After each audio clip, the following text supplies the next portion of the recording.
અમે લોકશાહી છે, અમે પરમિશન લેવા ગયા, પોલીસે પરમિશન અમને પણ કેમ નહીં કાયદા મુજબ જ છે. અમે ક્યાં કોઈ અપ્રોચ કરે છે, અમે ક્યાં કોઈ નુસન્સ કરે છે? અમે કોઈ નુસન્સ કરવા માંગતા જ નથી.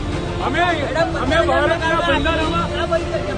ભારતના બંધારામાં રહીને અને કાનૂન વ્યવસ્થા કરીને અમે પાલન કરે છે, કાનૂનના બંધારણનું પાલન કરે છે. તો તમારાથી નમ્ર વિનંતી છે, અમારી ફરિયાદ અત્યારે તમે અહીંયા લખો, પોલીસ સ્ટેશનમાં તમે જઈને પછી ફરિયાદ નહીં લા એ ગેરંટી કોને?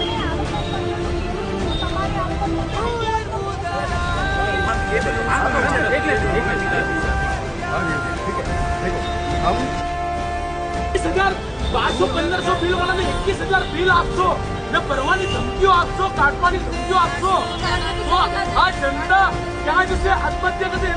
એના બાળક એને ભણાવશે કેવી રીતે? એને ઘરમાં જમવાનું કેવી રીતે?